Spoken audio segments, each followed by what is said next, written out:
Okay, welcome to today's video on different whiskies from around the world. So the four we're going to go through today are Scotch whisky, Bourbon, American whiskey, Irish whiskey, and one that's really come to the block quite recently is Japanese whiskey.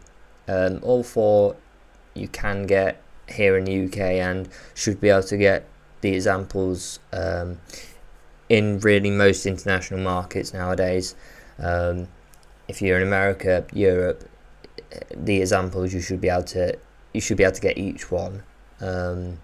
Nowadays, the production for all and as well the newcomer Japanese is you can find them out there.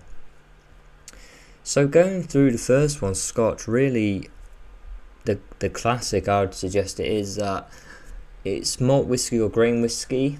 Or a blend of both. It can be a blend of each. As the name suggests, it has to be made in Scotland. A couple of regulation rules. So if when you're looking out for one, if you want to try one, and all Scotch must be aged in oak barrels for at least 3 years. So if you're seeing something that suggests it has no age at all, or less than 3 years, it's not a Scotch, and it must be 40% alcohol in the bottle. So anything below 40% whiskies, definitely not a Scotch. So kind of a few things to look out for if it's not suggesting it on the bottle. There's other regulations as well. I'd always suggest that the bottle will always suggest it is a Scotch because it gives that prestige. It shows it's went through some regulations, and I'll put them up in the description what regulations there are. But normally you can tell a Scotch whisky, you'll know it's a Scotch because it will always advertise itself as is a thing I always go by. If it's not, you can always do your research, but you'll see that some of these distilleries you can actually see that they produce Scotch. So there's 5 regions from these distilleries that they can actually be in. So there was 4, but there are 5. There's Highlands, Lowlands, Isles of Islay, Speyside, and Campbell Town. So just a few regions. The map will be on the screen for you, just so you can see. As you see on Speyside, that it's kind of just a section of Highlands, but it's just because there were so many distilleries in one region. And it was all called the Highlands, so they've split it up into 5. So that's what originally happened. Just to go through, obviously you probably like whiskey if you're watching this video, so a couple of examples. They're slightly different, the whiskies that come out of each region. So you've got the Highlands. Highland Park is a very well known one that comes out of the Highlands. Lowlands, Speyside, so that section off the Highlands is Glenfiddich. So Glenfiddich, obviously world renowned. Campbell Town, Springbank is a distillery out of there, and there's a few others. Obviously Speyside and Isles of Islay are slightly smaller, but have some. I'll show some examples up on the screen for you of examples of their whiskies, but they're slightly. Speyside had to split up. Lowlands and Isles of Islay are slightly smaller, less well known distilleries slightly, because in Speyside and Highlands you've got Highland Parks, you've got Glenfiddich, you've got the big hitters. There are some big hitters in there, but less so. I'd say Highland Speyside are the biggest, most well known distilleries in them too. You get quite a lot of famous names, you see a lot.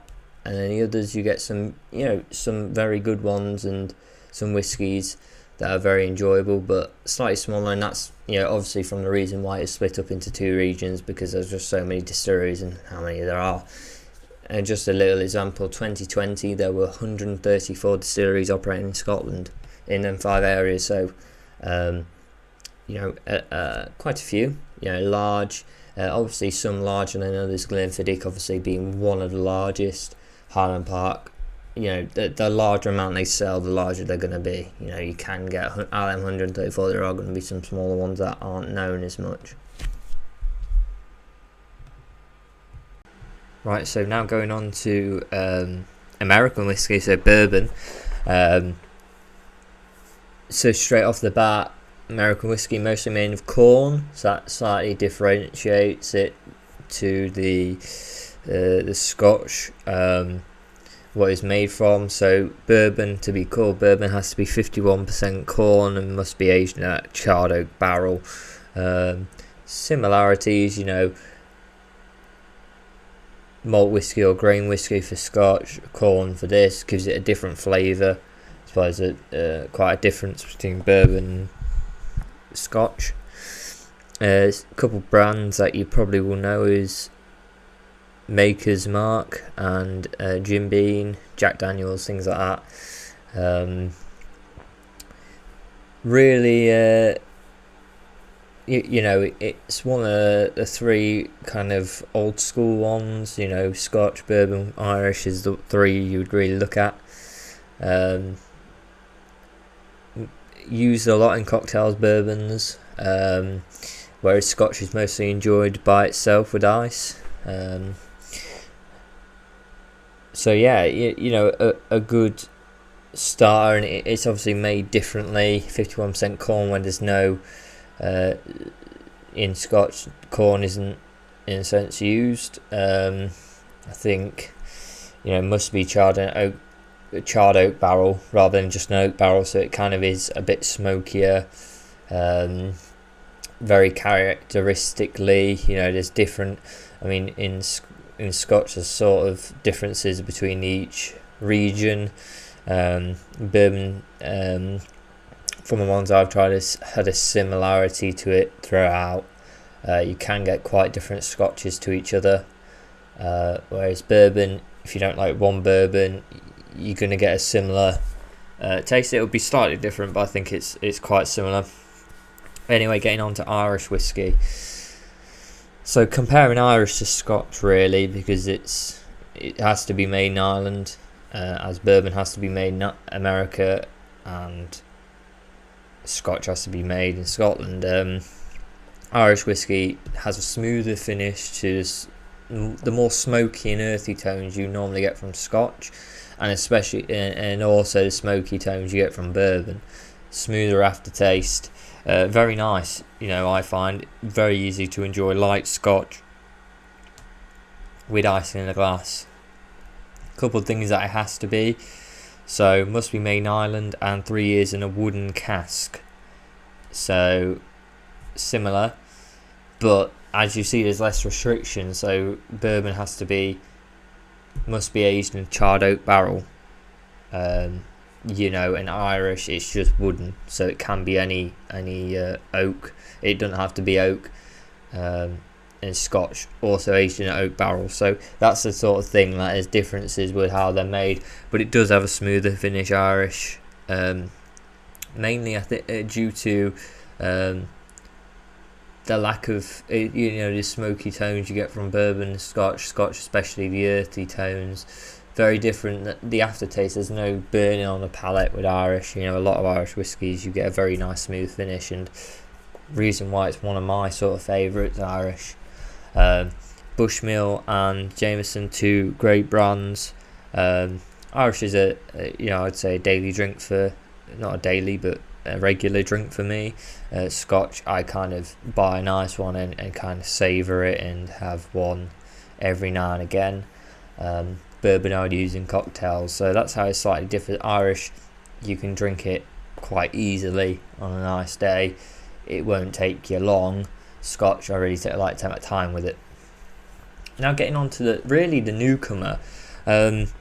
Realistically, before 2000, so it's probably only 22 years really, and even slightly over that, I'd say within the last 10, 12, 15 years, you can find Japanese whiskey in the UK alone. International markets kind of started opening up to around 2000 from what I found, and from what I can see nowadays you can see it, but I think it's only been recently the Japanese whiskies really came about, where you could buy really anything that a Japanese market would kind of suggest is good. So you've got all the options in a sense. There's a very small selection, previously, but nowadays you can get anything you could probably get in Japan, except from really discreet brands. So it can be blended or malt, so very similar to Scotch in that sense.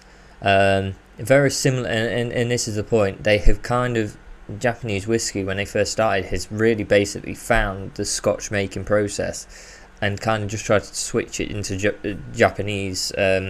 How they can do it there. So they even looked at how to, what's the temperature, things like that, and how the Scotch is made in Scotland, and kind of try to bring it over to Japan and add their own real twist. So Japanese whiskey, if you like Scotch, it's a good alternative. If you don't like Scotch, you're going to get quite a similar tone. I'd always say though, try it, because very interesting flavours. I like Scotch, I like Irish, and it's just different. There could be a point where you don't like whiskey, which I'd say you don't like. If you've tried Irish, you don't like Irish, you're not gonna, because it's too harsh, say, you're not gonna like the two others. But Japanese, it could tempt you. I mean, one of the finest whiskies I've had is a Japanese bottle I've had once. An incredible, just very different, just very, I've had Scotch, I've had Irish all the time, and then trying that first bottle I had, it was very different. You will be looking at more, I would say with the Japanese, you're looking at the more expensive side, because it's very premium product, but it is well worth it. So where you might be spending £27-30 on a Glenmorangie Original for a whiskey in the UK, you can find it in a supermarket. Glenfiddich, £30. So Japanese, you may be really, to get a good idea in it, a nice one, a malt, you're looking at £66 or over, £50-60. So it's probably near a double the price, but for a nice occasion, for a treat, amazing whiskey. And I'd definitely say try them. I'll put some examples on the screen now, but some incredible whiskies out there. And a well-known brand, Suntory, or well-known, and really Japanese whiskey is coming into its own in a sense. Like, that's why it's kind of been put with the four, because it is there now. In the next few years it will be getting even more. In 2024 there will be larger regulations on what can be called Japanese whiskey. So they're bringing them in, like with the Scotch. They're probably bringing it up to standard with the Irish, Scotch and Bourbon, how they have regulations, and bringing their regulations up to scale to make sure that the product is as premium as possible. But I fully expect Japanese whiskey to be, from what they've done already, from having no real international market before 2000, it was all domestic drink consumption before the 2000s. In 20 years going into the international market and showing what they've done, quite incredible. I think they're a large competitor of the Scotch, and Scotch is probably considered the most premium out of the four. The Japanese is way up there, and I would say it's pretty much on par when you get a good one. So yeah, that's really it. So if you've got any questions, please send them into the comments, and like and subscribe. Visit Rid Cigars for any cigar accessories you may need, and I'll see you next time.